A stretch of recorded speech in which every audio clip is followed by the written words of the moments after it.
Moving on, Delilah, diversity with Delilah, the longest running segment on this show, the Oorang Indians. Delilah, what you got? All right, so now this is going into some again. So it's crazy. We left from that to another sensitive topic. All right, so I had to bring this up because it's something I just learned about, right? And it's the fact that back in the 1920s there was an all indigenous Native American team. Obviously, it was very exploitive. So I'm just going to start off with that. They were named the Oorang Indians, and just so you know, Oorang is a type of dog, specifically an Airedale. Didn't know that. So, like the story of this team, is just the story of the love of casual racism, right? Like it is what it is. But the men that were on this team, and there's a couple quotes from them. We'll get into that. So basically, they were a traveling team because in the 1920s, most teams were traveling, right? Because it was actually expensive to have a stadium and stuff like that. So it was very common for a lot of teams to travel most of the year and go to major cities, which were the ones that actually usually had the stadiums, right? So they were from, LaRue, Ohio, which is near Marion, Ohio. The franchise was a novelty team that got put together by Walter Lingo, who was a rich man with tons of land in Ohio that owned a bunch of dog kennels. And so he knew Jim Thorpe because he was one of these guys that, appreciate. I don't know if appreciate is the right term, but he has some sort of fascination with Native Americans and Native American culture. And so he was hunting with Jim Thorpe on his land. And he's like, I want to put this team together and I want you to coach it. And that's they only played 2 seasons.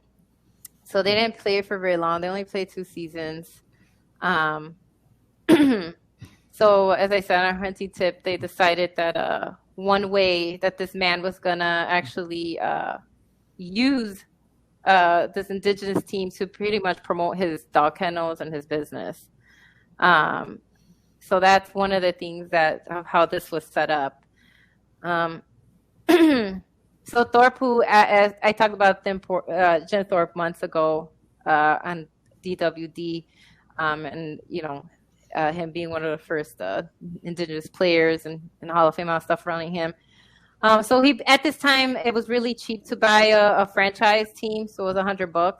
So he bought this franchise. Yeah, it was only $100. Which even with inflation, it's still not a lot of money. So at the time, it cost $100. Basically, what Thorpe did was drafted a bunch of his buddies from his college days that went to Carlisle College with him. So he drafted a lot of Native American players. So basically, one of the reason that people don't talk about this, and even a lot of indigenous people, is because they really did have players from different tribes. They have members from the Cherokee, the Mohawk, Chippewa, Blackfeet, Winnebago, Missions, Sac and Fox, Seneca, and Penobscot. So they did have a lot of the different tribes represented. 2 of their players did end up on the Hall of Fame, and that was Jim Thorpe. The other one was Joey Guion. The team roster, which again, I think that's something too, because I know there was no other team in NFL that had names of indigenous players like, Woodchuck Wellams, Joe Little Twig, Samuel Big Bear, right? So basically, these men were playing on this all indigenous football team, and they didn't change their names to play this game, right? They went in there with their, Native American names. And when they traveled and they went to different teams, obviously they ran into a lot of racism, right? Wherever they went, the press would gun up and use racist characterizations. The marauding Indians are coming to scalp our local heroes, things like that. Every member, including Jim Thorpe, actually had to work for this man, not just as a football player, but also on his dog kennels. Basically, they had to build the crates. They were the ones that were monitoring the dogs and the building of the dog crates. The players' food and medical care, by the way, was provided by the dietitians and trainers that actually kept the Airedales healthy. Okay. So, however, even with this messed up way of receiving treatment, they're saying that basically this is how the team invented the training camp. Oh, wow. Camps, right? Because they had a medical staff and medical personnel and everybody on hand to treat the players whenever they got injured, basically, you know, patch them up and send them back in. Yeah. They weren't really a good team, unfortunately. They really only won, like, you know, of 3 games in the 2 years that they were out there, but that's because they weren't really meant to win, right? Again, this was more of a novelty. But like their quarterback said, their quarterback was, his name was Leon Bootwell. He said, white people had this misconception about Indians. They thought they were all wild men, even though almost all of us had been to college and were generally more civilized than they were. Well, it was a dandy excuse for us to raise hell and get away with it when the mood struck. Since we were Indians, we could get away with the things the whites couldn't. Don't think we didn't take advantage of it, right? And so even though they knew that they were being used as a way to promote this guy, during the halftime shows, they put on traditional Native American dances, Native American shows, right? This one guy went out there and actually wrestled a bear, right? So like, yeah, and you know, they were throwing tomahawks, right? And so they don't do it like they used to, right? And so even though they knew that most of these people were, but that's the reason what they were saying. They're like, white people never really thought of us outside of what they would see on movies and TVs and stuff. Absolutely. And so even though even though during the halftime was more of a showcase, but we were actually putting on real dances, right? Things that were important to our culture and our people. Sure. Yeah. And so they knew they were being exploited, but they felt like that even though they were being exploited, that was the chance for them to go around the country and, you know, show white people, Native Americans are still here. Like, you know, you know, like, you know, we haven't gone anywhere. And so again, it's a complicated history, but it's one that these men and their descendants always talk about because again, it was a way to travel the country. And like that dude said, he's like, okay, cool. I know white folk can't do this stuff, so we're going to take advantage and do the things, you know, that they would get kicked off a team for. Right?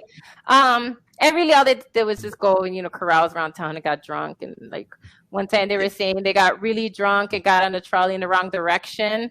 And so they just picked up the trolley and turned it around. There you go. And made the, You do what you gotta do, right? Yes.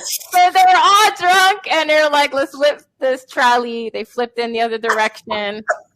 And improvisation. See that? Made the conductor take them back to where they were supposed to go. That's hilarious. You know, things. So that's what I mean. I don't mean like they did anything like, you know, untoward. They just got drunk around town, and you know, that's not the most normal thing. Well, turning a train around, that's pretty. Try that one today. See how it goes. I do that every couple of days, you know. It was a trolley. The car's not going the right way. Let's just turn it around. Yeah, they just, you know, they just lifted it and they went the other way. They came into Chicago and like made the barkeeper stay open past time because they weren't ready to go home. You know. So you know, I've tried that one. Yeah. This was the 1920s. So. Prohibition. Well, it was after because it was 1922 through 1924. Yeah. So it was after Prohibition, you know. But anyway, so again, I know it's a complicated history, but again, it's just one that has to be out there. And then unfortunately, we know that it's a common thing, right? The first people do anything into anything are always exploited. But the reason they take the chances to pass on, to do something, right? To just go like, I know what's happening. I'm not ignorant of the way we're being treated. But in order to at least crack a few eggs, you know, people have to put themselves out there, unfortunately. And these guys did. Oh, yeah. Absolutely. Love that. Love that. Thank you so much for that, Delilah, and the complicated history of the Oorang Indians.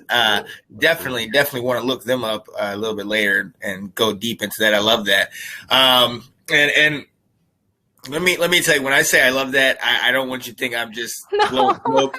I was the kid that had the NFL encyclopedia with the Canton Bulldogs and the whole, you know what I mean? Like, so I was a kid looking at that stuff. So this type of stuff to me was like, oh yeah. Like when you did Fritz Pollard ladies and gentlemen, Fritz Pollard.